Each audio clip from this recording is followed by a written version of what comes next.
క్రీస్తునందు నా ప్రియమైనటువంటి దేవుని బిడ్డలారా, ప్రభు యొక్క మహాకృపను బట్టి ముందుకు రావడానికి ప్రభు ఇచ్చిన సమయాన్ని బట్టి వందనాలు చెల్లిస్తున్నాను.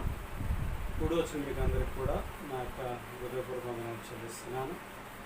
ఈ పునరుద్ధానపు ఆరాధనలో ప్రభు మనతో మాట్లాడేలాగున మనం అందరూ కూడా ప్రార్థనాపూర్వకంగా సిద్ధపడదాం. నేను చేస్తున్నటువంటి పరిచర్య నిమిత్తమై మీరందరూ కూడా ప్రార్థన చేయాలని మనసారా కోరుకుంటూ ఉన్నాను. ఈ శ్రమ దినాలలో ఈ పునరుద్ధానపు సందేశము ప్రభు నా మనసులో పెట్టినటువంటి యొక్క అంశమును బట్టి ఈ ముందుకు వెళ్ళాలని ఆశపడుతున్నాను. మరి కొన్ని సందర్భాలలో కొన్ని సంఘటనలు మన జీవితాలలో ప్రభావితం చేస్తూ ఉంటాయి. అటువంటి యొక్క సందర్భాన్ని బట్టి పరిశుద్ధాత్మ దేవుడు మనం ప్రేరేపించి ఏ పరిస్థితుల్లో ఎటువంటి వర్తమానం కావాలో ప్రభు మనతో మాట్లాడుతూ ఉంటారు.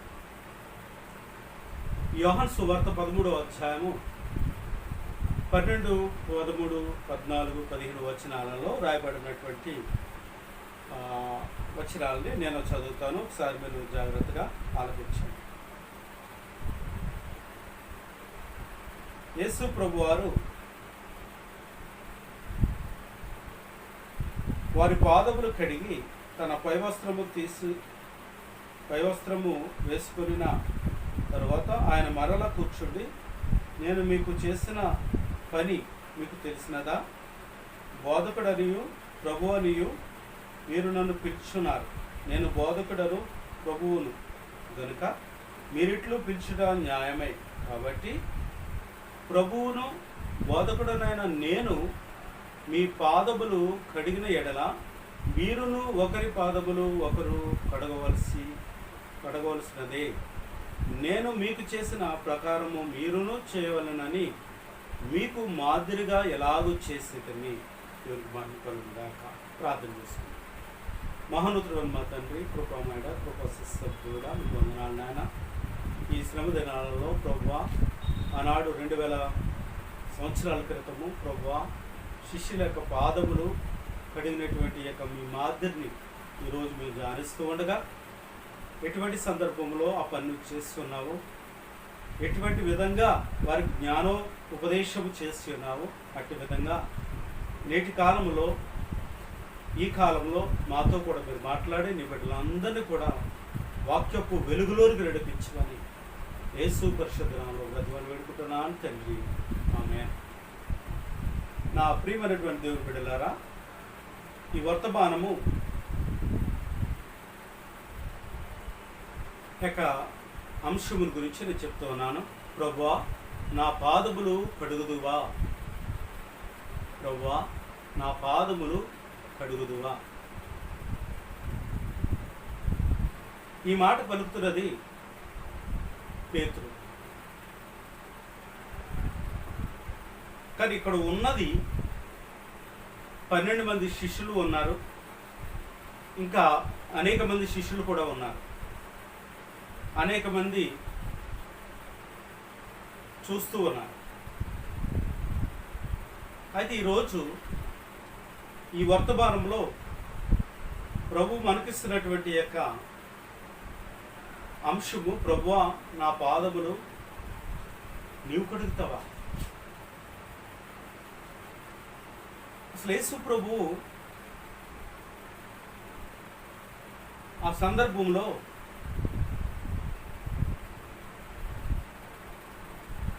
ఆ భోజన పత్తి నుండి లేచి తన పై వస్త్రములు అవతల పెట్టివేసి ఒక తువాలు తీసుకొని నడుమున కట్టుకొనెను. అంతటా పళ్ళెంలో నీళ్లు పోసి శిష్యుల పాదములు కడుగుటకు తను కట్టుకొని ఉన్న తువాలతో తుడుచుటకును మొదలు పెట్టాడు.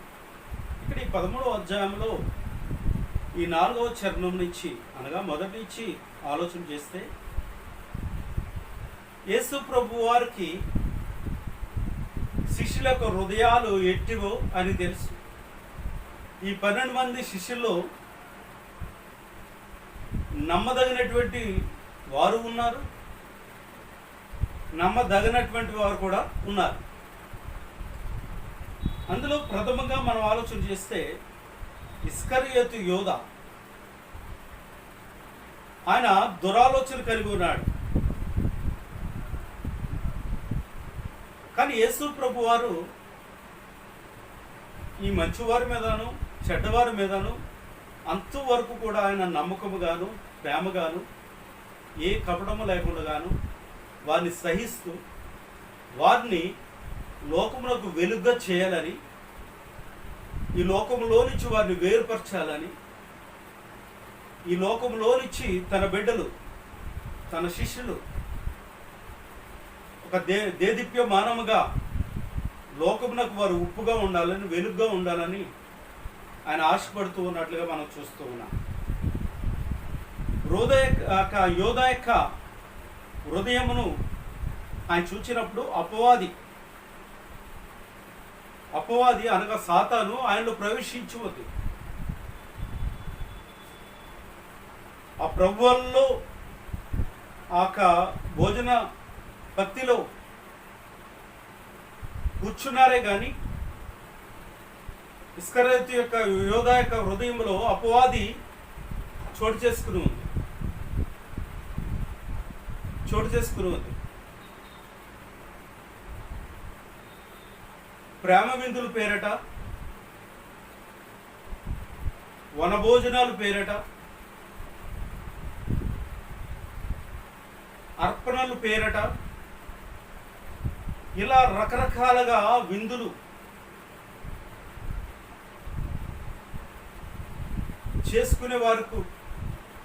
చేసుకునే గుంపులో ఆ విందులు యొక్క విలాసాలలో పోగవుతున్నటువంటి వారిలో అందరూ నమ్మదగిన వారుగా ఉండరు.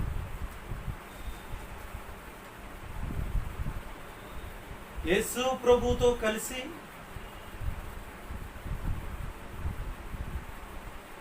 ఆయన మరణ పునరుద్ధానములకు ఆయన శిలువలో పొందేక మరణమునకు సాదృశ్యముగా నశించిపోయే ఆత్మలు రక్షించడానికి వచ్చిన ఆత్మల రక్షకుడుగా ఆయన వెదికి ఆయన మనల్ని వెంటాడి తన కొరకు రక్షించుకోవాలని, తన కొరకు ఏర్పరచుకోవాలని, తన కొరకు బ్రతికే వారిగా జీవించే వారిగా ఉండాలని,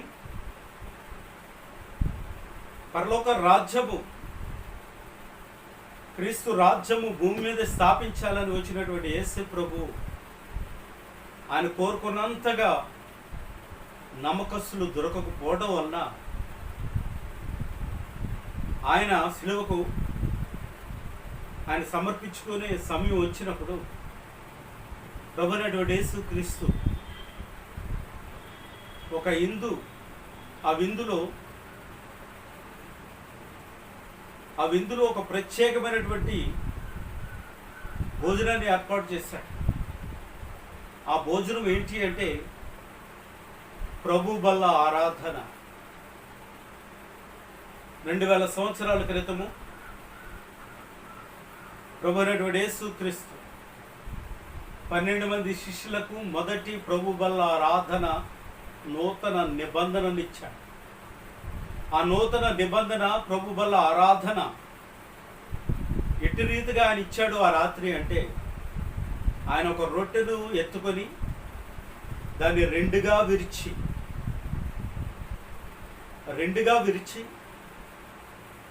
ఆ యొక్క శిష్యులకు ఆ రొట్టె ముక్కను అందించాడు. ఇది నా శరీరము, మీ కొరకై నలగొట్టబడుతున్నటువంటి నా శరీరమని, ఈ శరీరమునకు సాదృశ్యముగా మీరు కూడుకున్న ప్రతిసారి కూడా ఈ రొట్టెను మీరు విరిచినప్పుడల్లా తిరిగి మరలా రెండవసారి రానున్నటువంటి నన్ను మీరు జ్ఞాపం చేసుకుంటూ ఉంటారు. నన్ను మీరు జ్ఞాపం చేసుకుంటున్నారు అనడానికి నిబంధన ఏంటి అంటే ఈ రొట్టె ఏ విధంగా అయితే మీ యొక్క నోట్లోనికి వెళ్ళి మీ పళ్ళతో అది నలగొట్టబడుతుందో అట్టి రీతిగా మీ కొరకు నా శరీరం నలగొట్టబడి అందులో నుంచి జీవం కలిగినటువంటి యొక్క నా రక్తము అంతా కూడా ఆ రొట్టె పిప్పి చేయబడి ఆ యొక్క తైలము మీ యొక్క కడుపులోనికి వెళ్ళినట్లుగా ఉంటారు. రెండవదిగా ఆయన ఒక పాత్రను ఎత్తుకొని, ఇది నా రక్తము అంటే సిలువలో మీ కొరకు చిందింపబడుతున్నటువంటి ఆ మేకుల ద్వారా, ఆ ముళ్ళ కిరీటం ద్వారా, బండెపు పోటు ద్వారా చిందింపబడే ఆ రంధ్రాలు చేయబడిన శరీరంలో నుంచి కార్చబడినటువంటి ఆ రక్తమునకు సాదృశ్యమైనటువంటి యొక్క నా రక్తము నిబంధన రక్తము. ఇది త్రాగునప్పుడెల్లా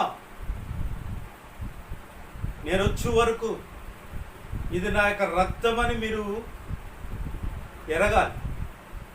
నా రక్తమును మీరు ఈ విధంగా జ్ఞాపకం తెచ్చుకోవాలి అని చెప్పి ఆ రాత్రి యేసు ప్రభు వారు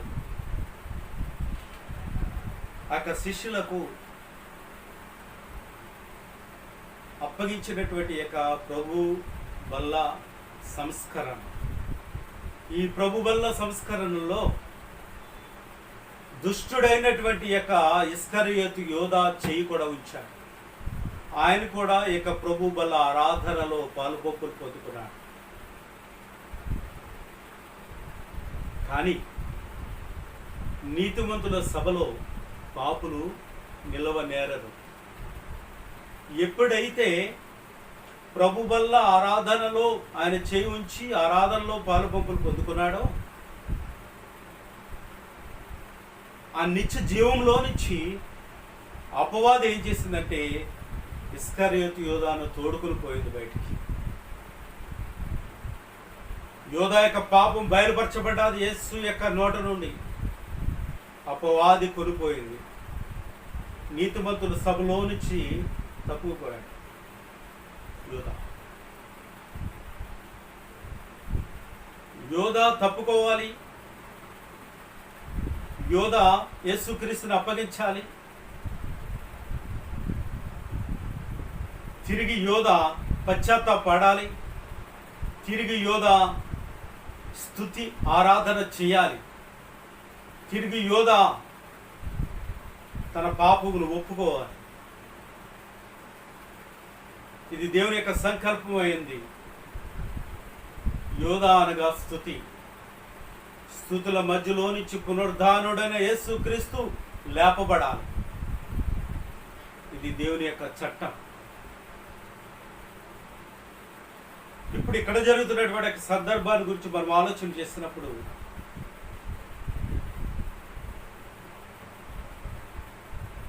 వారు భోజనం చేయించుండగా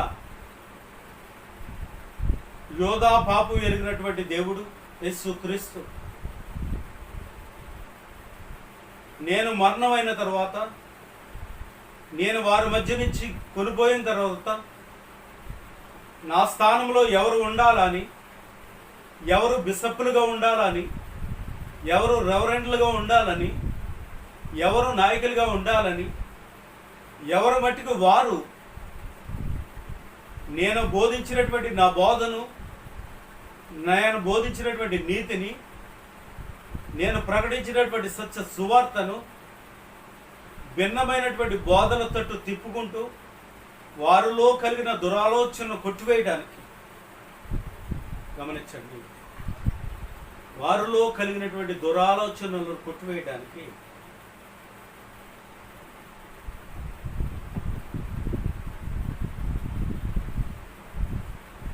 యేసు ప్రభు వారు ఆ భోజన భక్తి నుంచి ఆయన లేచి ఆయన తీసుకున్నటువంటి యొక్క నిర్ణయం ఏ విధంగా తెలుస్తుందా? ఎట్టి రీతిగా దాన్ని అర్థం చేసుకోవడం మనకి స్పష్టంగా తెలుస్తా. ఇది ఆయన ప్రవర్తనకు, ఆయన యొక్క భక్తికి, ఆయన యొక్క సువార్తకు, ఆయన మనస్సుకు తగినట్లుగా ఆయన ఇక్కడ ప్రవర్తిస్తూ ఉన్నాడు. ఆ యొక్క మాటలో మనం ఆలోచన చేసినప్పుడు ఆయన ఏం చేసాడో తెలుసా? తన పై వస్త్రము అవతల పెట్టేశాడు. ఆయన పై వస్త్రము అవతల పెట్టాడు. అంటే ఆయనకు అలంకరణగా ఉన్నటువంటి రాజవస్త్రం, అహంకార వస్త్రం, వెలగల వస్త్రం, ఆయన తగ్గింపులకు ఆటంకంగా ఉన్నటువంటి వస్త్రం, దాన్ని తీసివేసి పక్కన పెట్టాడు. గమనించి చాలాసార్లు మనం భక్తిని చేస్తాం, కూటాలు పెట్టుకుంటాం, కూడుకులు పెట్టుకుంటాం, మేము భక్తులు అన్నట్టుగా మైకులు పెడతాం, పాటలు పెడతాం, అందరికి వినపడేట్లుగా సౌండ్ పెడతాం. కానీ తీరా వారి యొక్క గమనించింది ఆధ్యాత్మికంగా పెట్టుకున్నటువంటి కూడుకలో ఆ మాదిరి కనబడదు. అక్కడ అంతా కూడా లోక సంబంధమైనటువంటి అలంకరణలే కనబడతాయి. కోట్లు, బూట్లు, షూట్లు, ఏమండి, సినిమా ఫంక్షన్లు తలదనేటట్టుగా క్రైస్తవ కూటాలు జరుగుతూ ఉంటాయి, క్రైస్తవ అలంకరణలు జరుగుతూ ఉంటాయి. క్రైస్తవ భక్తి ఆ మాదిరిని కోల్పోయి, ఆ నీతిని కోల్పోయి, ఆ యథార్థతను కోల్పోయి, మన గమనించండి లోకస్తులు చేసుకునే విధంగా అది మారిపోతూ ఉంటారు. గమనించండి. కానీ యేసు ప్రభు వారు తన పై వస్త్రము అవతల పెట్టివేసి ఒక తువాలు తీసుకొని నడుమును కొట్టుకున్నాడంట. పళ్ళెంలో నీళ్లు పోస్తాడు. శిష్యుల పాదాల పళ్ళెంలో పెట్టి పాదాలన్నీ కూడా శుభ్రంగా కడుగుతా ఉన్నాడు. తువాలతో తుడుస్తూ ఉన్నారు ఆయన.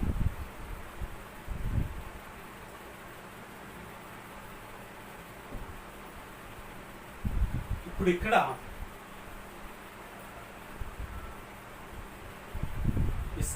గమనించండి, పేతురు సీమోను పేదరు దగ్గర వంతు వచ్చింది. సీమోను పేదరు దగ్గరికి వంతు వచ్చింది. అప్పుడు ఆ సీమోను పేదరు అంటాడు కదా, 6వ చరణం 13వ అధ్యాయము 6వ చరణంలో, అతడు ప్రభువా నా పాదములు కడుగుదువా? ఏమంటున్నాడండి? ప్రభువా నీవు నా పాదములు కడుగుదువా? అలా చేయ రాదు. ఇక్కడ ఎప్పుడైతే ఇస్కరియోతు యోధ తన పాపాన్ని, తన బుద్ధిని నయవంచనతో ప్రభువుకు విరోధంగా చేసి పక్కకు తొలగినటువంటి యోధ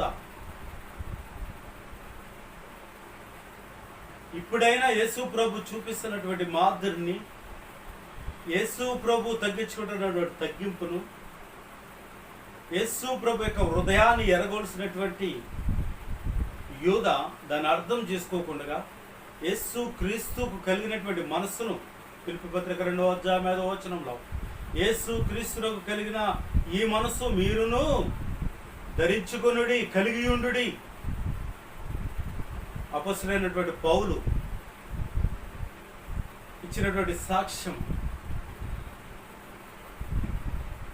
యేసు క్రీస్తు కలిగినటువంటి మనస్సు ఎటుదో తెలుసా? ఆయన తగ్గింపు. శిష్యుల పాదములు కడగడానికి ఆయన నడుము వంచి పాదాలు కడుగుతూ ఉన్నాడు. అప్పుడైనా ఇస్కరియోతు యోధా మనసును అర్థం చేసుకోలేకపోయాడు. ఇక్కడ పేతురు దగ్గరకు వచ్చేసరికి పేతురు అంటున్నాడు కదా, ఇదిగో నా పాదమును కడగడానికి వీలు లేదు అని పేతురు అంటూ ఉన్నాడు. కానీ యేసు క్రీస్తు కలిగినటువంటి మనస్సు ఎట్టిదో ఈ శిష్యులు అర్థము చేసుకోలేకపోతున్నారు. ఎవరైనా ఒకవేళ సమాజంలో సంఘములో ఏ యొక్క సేవకుడైనా తగ్గించుకుని ఒకవేళ పాదములు కడిగితే దానికి పలు విమర్శలు వస్తాయి. యేసుక్రీస్తు కలిగిన మనసు ఉందండి, యేసుక్రీస్తు కలిగిన తగ్గింపు ఉందండి అంటే ఒక సేవకుడు మరొక సేవకుడిని అంటాడు, ఒక విశ్వాసి మరొక విశ్వాసం అంటాడు. కానీ ఇక్కడ మనం అర్థం చేసుకోవాల్సింది ఏంటంటే, నా ప్రియమైన దేవుడు బిడ్డలారా, ఇక పేతురు అంటాడు కదా, నా పాదములు కడుగుతావా అని అంటున్నాడు. అప్పుడు యేసు ప్రభు అంటున్నాడు కదా, అందుకు యేసు, నేను చేయుచున్నది ఇప్పుడు నీకు తెలియదు కానీ ఇక మీదట తెలుసుకుందు అని అతనితో చెప్పగా, పేతురు నువ్వెన్నడను నా పాదములు కడగరాదని ఆయనతో అని. అందుకు యేసు, నేను నిన్ను కడగని ఎడల నాతో నీకు పాలు పంపులు లేవు. పేతురు భూసంబంధంగా ఆలోచన చేస్తా ఉన్నాడు. పేతురు భూసంబంధంగా ఆలోచన చేస్తూ ఉన్నాడు. కానీ యేసు ప్రభు పరసంబంధంగా ఆయన ఆలోచన చూపిస్తా ఉన్నాడు. ఇదిగో ఇప్పుడు నేను చేస్తున్న పని ఇప్పుడు నీకు తెలియదు కానీ ఇక మీదట నీకు తెలుస్తాయి. ఇక మీదట మీలో యుద్ధములు పోరాటములు జరుగుతాయి. అప్పుడు కావలసినటువంటి ఆయుధం ఏంటో తెలుసా? అప్పుడు కావలసినటువంటి నాతో సంబంధం ఏంటో తెలుసా? అప్పుడు కావలసినటువంటి యొక్క నిత్య నిబంధన నీకు నాకు ఎటుదో తెలుసా? నువ్వు పొందబోయే బాప్తిస్మము, నీవు పొందబోయే అగ్ని బాప్తిస్మం ఎటుదో నీకు అర్థమవుతుంది. గనుక మినిస్ట్రీల పేరట ఆస్తులు అంతస్తులు అంటూ, బోధలు పై బోధలు అంటూ ఒకరు విమర్శించుకునే కాలం రాబోతూ ఉంది. అందులో నీవు తెలుసుకోవాల్సినటువంటి విషయాలు చాలా నీకు తెలియదు. గనక నేను నిన్ను కడగని ఎడల నాతో నీకు పాలు పంపులు ఉండవు. నాతో నీకు పాలు పంపులు కావాలి అంటే నువ్వెందుకు పిలువబడ్డావో నీకు తెలియాలి. నువ్వెందుకు చేపలు పట్టు వల విడిచిపెట్టి వచ్చావో నీకు తెలియాలి. గమనించండి.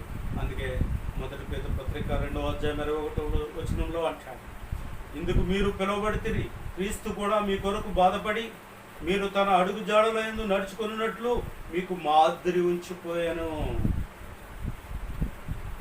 యేసు క్రీస్తు యొక్క మాదిరి. ఏమండి? యేసు క్రీస్తు యొక్క మాదిరి, యేసు క్రీస్తు యొక్క అడుగుజాడలు ఎట్టివో మనం తెలుసుకోవాలి. యేసు క్రీస్తు యొక్క అడుగుజాడలు ఎటువంటివో మనం తెలుసుకోవాలి. ఈ ఫిలిప్పీ పత్రిక 2వ అధ్యాయము మొదటి నుంచి కూడా మనం చూసినట్లయితే రక్షింపబడినటువంటి మనకు యేసు ప్రభు అక్కడ ఒక మాదిరి ఉంచుకోవాలి. ఆయన దైవ కుమారుడై ఉండి క్రీస్తు దేవుని కుమారుడై ఉండి క్రీస్తు ఆ రాజ్యానికి వారసుడై ఉండి ఆ రాజ్యమును విడిచిపెట్టుకోవడానికి భాగ్యమని ఆయన ఎంచుకోలేదండి. ఈ పాపుల కొరకు, ఈ మానవుల కొరకు, ఈ పాపము ఈ లోకమంతా కూడా దుష్నియందు ఉందని ఎరిగి ఉండి కూడా ఈ మట్టి మానవుడి కొరకు, మనుష్యుడి కొరకు ఆయన తన రాజ్యాన్ని విడిచిపెట్టి తను తాను తగ్గించుకున్నాడు. ఆయనలో ఉన్నటువంటి మాదిరి మనం తెలుసుకుంటున్నాం. ఆయన తను తాను తగ్గించుకున్నాడు. ఆయన కొట్టువారికి ఆయన ఈపున అప్పగించాడు. ఆయన మీద ఉమ్మి వేసి వారికి ఆయన ముఖమును చూపించాడు. ఆయన్ని హింసిస్తున్నటువంటి వారికి ఆయనే అప్పగించుకున్నాడు.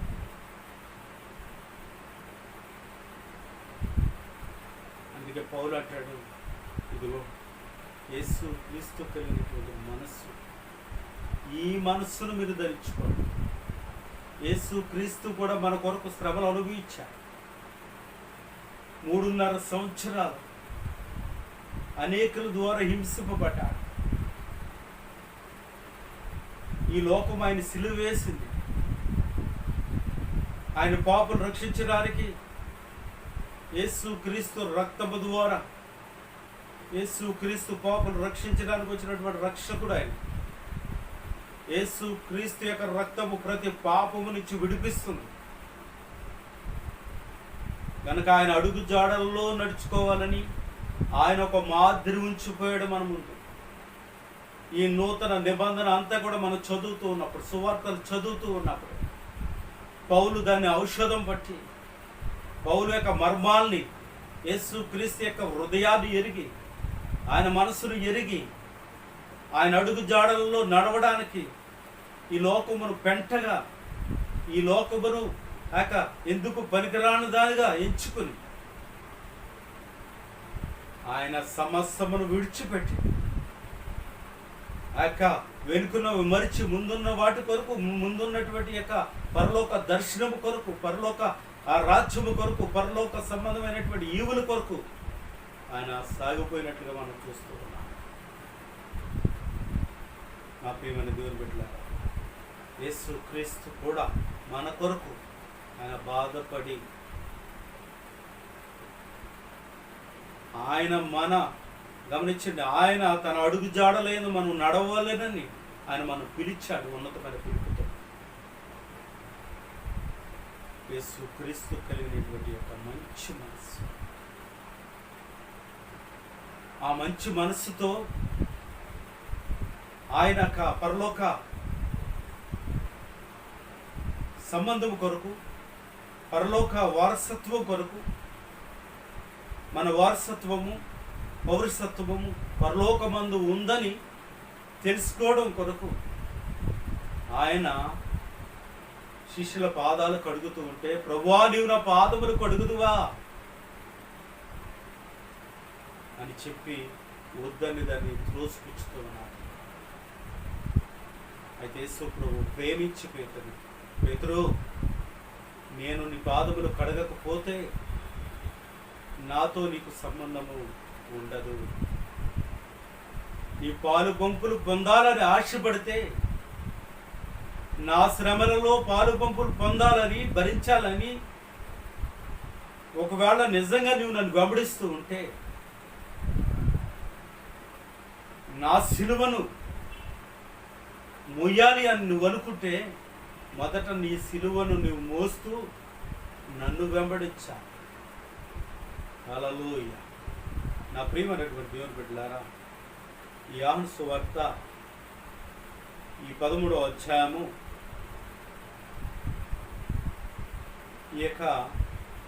ఈ ప్రారంభ దిశలో మనం ఆలోచన చేసినప్పుడు 4వ చరణంలో 12 మంది శిష్యులతో కలిసి ఆయన ఈ యొక్క ఆధ్యాత్మికమైనటువంటి యొక్క కార్యమును, ఈ యొక్క ఆయనలో ఉన్నటువంటి యొక్క తగ్గింపును, ఆయనలో ఉన్నటువంటి యొక్క మనస్సును ఈ 12 మంది శిష్యులకు స్పష్టంగా చూపిస్తున్నట్టుగా మనం చూస్తున్నాం. ఈ మార్గము గుండా మీరు రావాలని, నా మనస్సు మీరు అర్థం చేసుకోవాలని, నా మనస్సును తెరిచి మీరు చూడాలని యేసు ప్రభువు ఆరాటపడుతున్నట్లుగా మనం చూస్తూ ఉన్నాం. గమనించండి, శిష్యుల యొక్క పాదములు కడిగినటువంటి యేసుక్రీస్తు ఈ యొక్క లోకంలో చాలామందిని పిలుస్తున్నాడు. చాలామందిని ఈ వారసత్వానికి పిలుస్తా ఉన్నాడు. ఆయన శిష్యులుగా, పిల్లలుగా ఉండాలని పిలుస్తూ ఉన్నాడు. తీరా అనేక మంది ఆయన వచ్చి వెనుదిరిగి వెళ్ళిపోయినట్లుగా మనం చూస్తూ ఉన్నాం. ఆయన సిలువకు అప్పగింపబడు దినాలలో అనేక మంది అంట ఆయనతో శ్రమలు అనుభవించడానికి ఇష్టపడక వెనుదిరిగి వెళ్ళిపోయారంట. లేఖనం సెలవిస్తాను. అలా పిలువబడినటువంటి వారిలో 12 మంది శిష్యులు నిలకడగా ఉన్నారు. అందులో ఒక ఆయన వెనుక వెళ్ళినట్లుగా మనం చూస్తాము. నా ప్రియమైనటువంటి దేవుడు, ఈరోజు చాలామంది మొదటి ప్రేమను మర్చిపోతున్నారు, మొదటి స్నేహాన్ని మర్చిపోతున్నారు, మొదటి సువార్త ప్రారంభ దిశను మర్చిపోతూ ఉన్నారు, మొదటి సాక్ష్యాన్ని మర్చిపోతూ ఉన్నారు, మొదటి యొక్క ఆత్మానుబంధాన్ని మర్చిపోతూ ఉన్నారు, తిరిగి పాపంలో పడిపోతూ ఉన్నారు. ఇటు చల్లగాను అటు వెచ్చగాను ఉండడం లేదు. అందుకే లౌకిక సంఘంతో అంటున్నాడు, ఇదిగో నీ మీద తప్పు ఒకటి మోపుతూ ఉన్నాను, నువ్వు మొదటి ప్రేమను మర్చిపోయా, మొదటి ప్రేమ నుంచి నువ్వు పడిపోయా అని ఆయన తప్పును మోపుతున్నట్లుగా మనం చూస్తూ ఉన్నాం. చాలామంది మర్చిపోతారండి, చాలామంది పట్టించుకోరు. వాక్యం నా కొరకే బోధిస్తుందనిగా, వాక్యం నాతో మాట్లాడుతుందని, నా దేవుడు నాతో మాట్లాడాడు కానీ అని మర్చిపోతారు, పట్టించుకోరు. వాక్యము వింటారు, ఆ దున్నపోతు మీద వర్షం కురిసినట్లుగా దాన్ని అలా విడిచిపెట్టేస్తాం. అందుకే కమ్ములు పశువులతో అనేక చోట్ల మానవుడు పోల్చుకుంటూ ఉన్నాడు, గొర్రెలతో పోల్చుకుంటూ ఉన్నాడు. ఆ స్థితిలో ఒకవేళ మనం అలాగే జీవిస్తున్నామా, లేక దేవునికి సమీపంగా మనం ఉంటున్నామా? దేవునికి మహిమ కలుగును గాక. హల్లెలూయా. గమనించిన నా ప్రియమైనటువంటి దేవుని బిడ్డలారా, దేవుని యొక్క మాటలు చాలా జాగ్రత్తగా ఆలోచన చేసినట్లయితే పేతురు ఒక్క సెకండ్లో ప్రభువుతో పాలుపంపులు తెచ్చేసుకునేవాడు. కానీ ప్రభువు పేతురు ప్రేమించడం అన్నాడు. పేతురుతో ప్రభు అంటున్నాడు కదా, ఇదిగోనయ్యా, నీవు నా యొక్క భోజనపు బలం మీద నువ్వు కూర్చున్నావు, సదాకాలం నీవు నాతో ఉన్నావు, నేనుండు చోట్లో కూడా నీవు ఉండాలి, నేను కూర్చుండు చోట రాబో దినాల్లో నువ్వు కూర్చోవాలి, నా సింహాసనం మీద ఈ శ్రమలన్నీ భరించి నా సింహాసనం మీద నువ్వు కూర్చోవాలి. ఇశ్రాయేలీయుల 12 గోత్రములు 12 సింహాసనం మీద మీరు కూర్చోవాలి. మీ మీద ఒక ప్రణాళిక కలిగి ఉన్నాను, అందుకే మిమ్మల్ని నేను కడుగుతూ ఉన్నాను.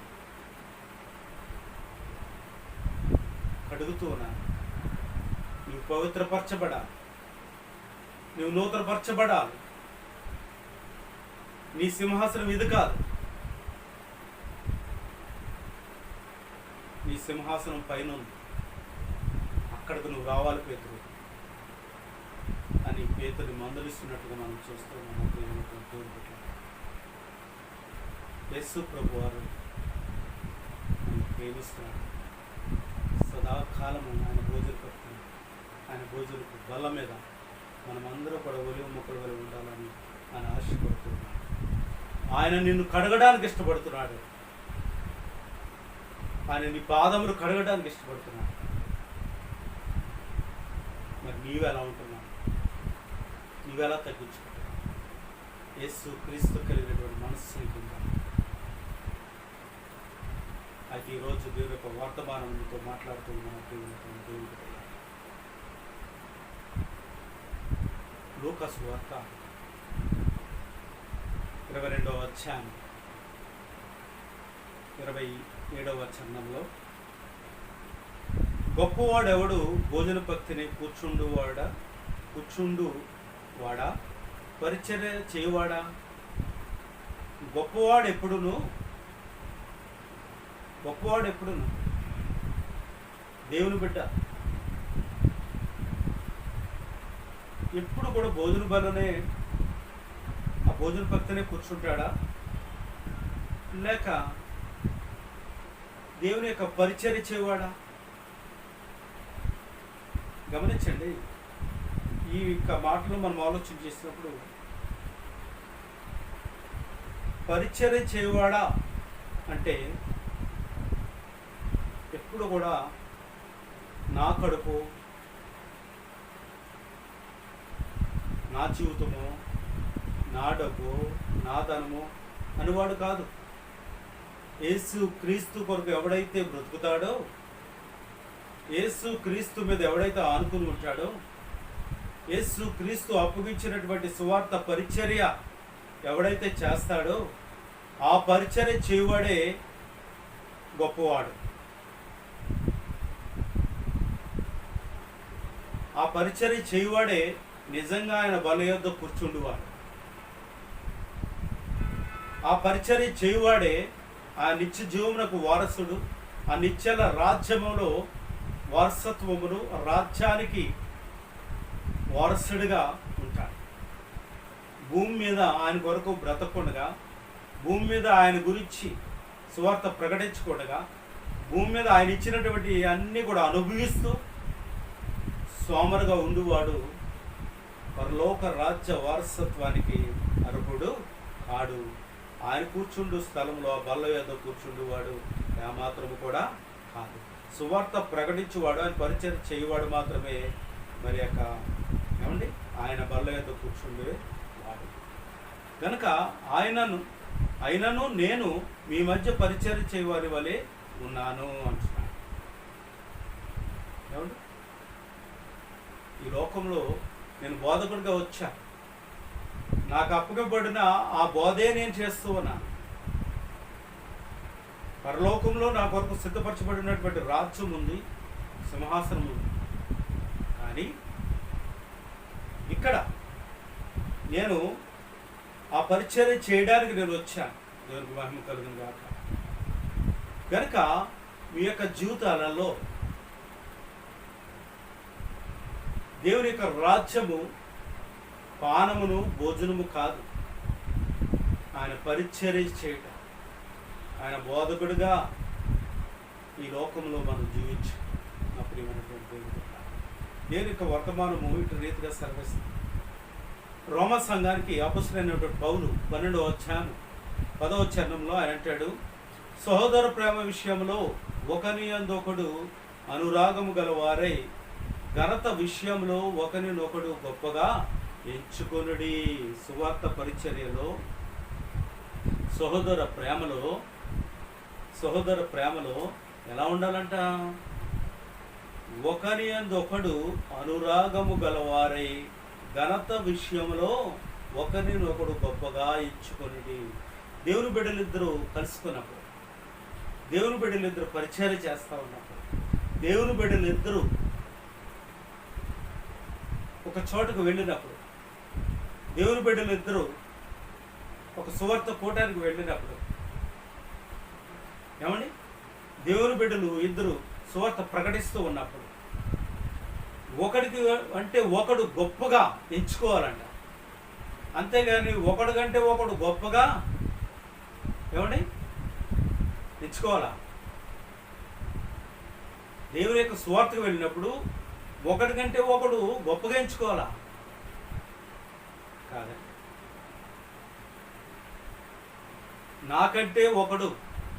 నాకంటే ఆ సేవకుడు గొప్ప, నాకంటే ఆ యొక్క సువార్థికుడు గొప్ప, నాకంటే ఆ యొక్క విశ్వాసి గొప్ప అని ఎంచుకునేవారుగా ఉండాలి. కాలంలో ఎంచుకునేవారుగా ఉండాలి. అది సహోదర ప్రేమ. ఆ సహోదర ప్రేమలో ఒకరిని ఒకరము హెచ్చించుకున్నప్పుడు మన మధ్య ప్రభు ఘనత చెందుతాడు, ఘనత పొందుకుంటాడు. ఆయన మన మధ్య ఆయన నివసిస్తాడు. మన పరిచర్యలో ఆయన ఉంటాడు, మన ప్రేమలో ఆయన ఉంటాడు, మన ప్రవర్తనలో ఆయన ఉంటాడు, మన విందులో ఆయన ఉంటాడు, మన బల యొద్ద ఆయన ఉంటాడు.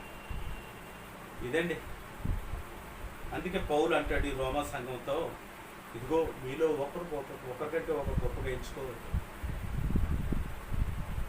నాకంటే వాడు నా స్నేహితుడు గొప్ప అని ఎంచుకోండి. ఒకరి ఏడలో ఒకరు ప్రేమ కలిగి ఉండండి, సహోదర ప్రేమ కలిగి ఉండండి అని చెప్తూ ఉన్నాడు.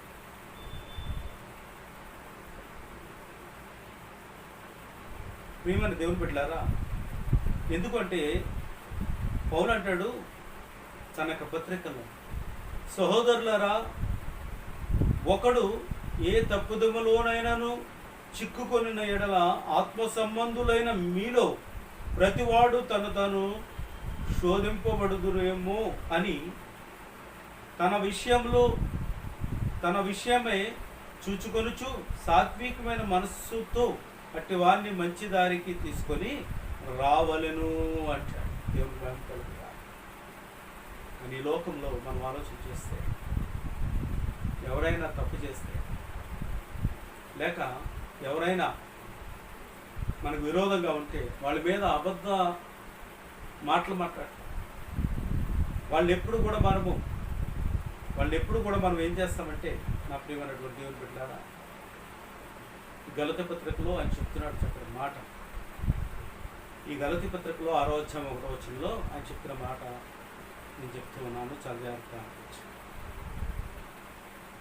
ఇతరుల యొక్క తప్పును లేక ఇతరుల మీద ఉన్నటువంటి మన అసూయను, పాపానికి నాంది పలికించుకోవడం, వాళ్ళ మీద చెడ్డ సాక్ష్యాలు పలకూడదు, చెడ్డ మాటలు మాట్లాడకూడదు. ఒకవేళ ఎవరైనా విరోధంగా ఉంటే వాళ్ళ గురించి ప్రార్థన చేయాలి. వాళ్ళ జోలికి మనం వెళ్ళకూడదు.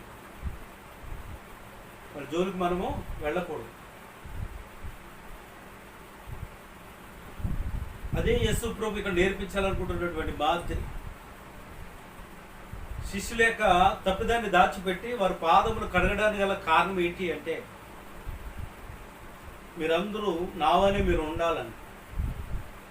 అంతేగాని ఒకరి తప్పులు ఉన్నవి లేనివి చెప్పి వారిని పూర్తిగా పాపం వైపు చెడ్డవారిగా చిత్రీకరించకూడదు.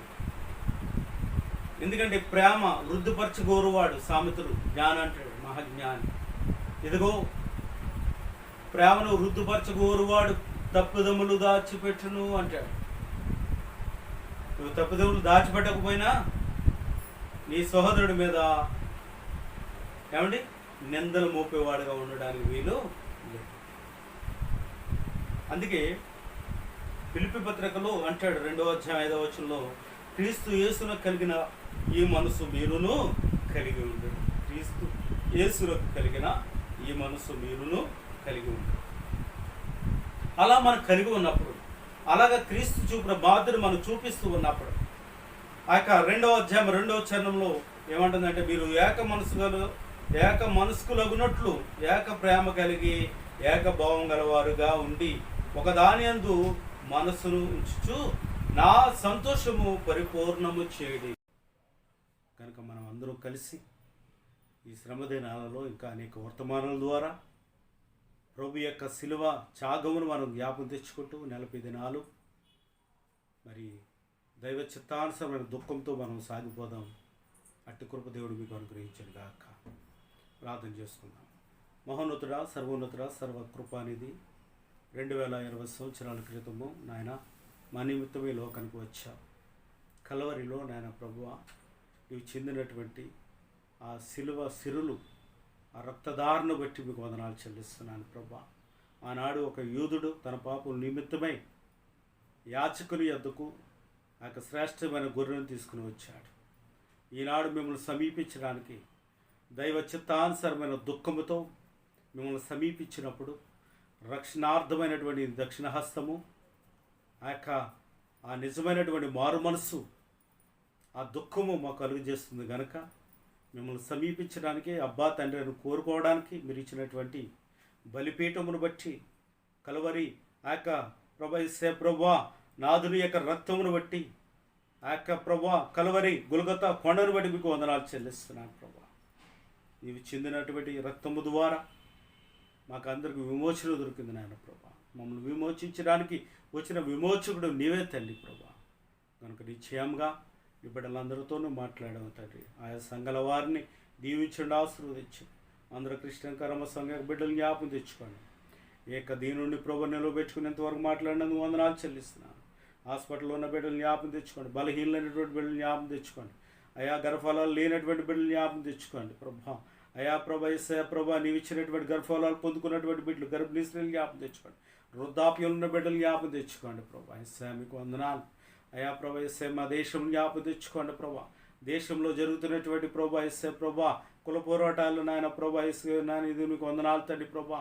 ఆ కులం పేరుతో ప్రభా జరుగుతున్న అరాచకాలు తీసివేయమని ప్రార్థన చేస్తున్నాను తండ్రి ప్రభా. అయా మతాల పేరట జరుగుతున్నటువంటి ప్రభా యేసయ్య ప్రభా హింసల నుంచి విడిపించమని ప్రార్థన చేస్తున్నాను.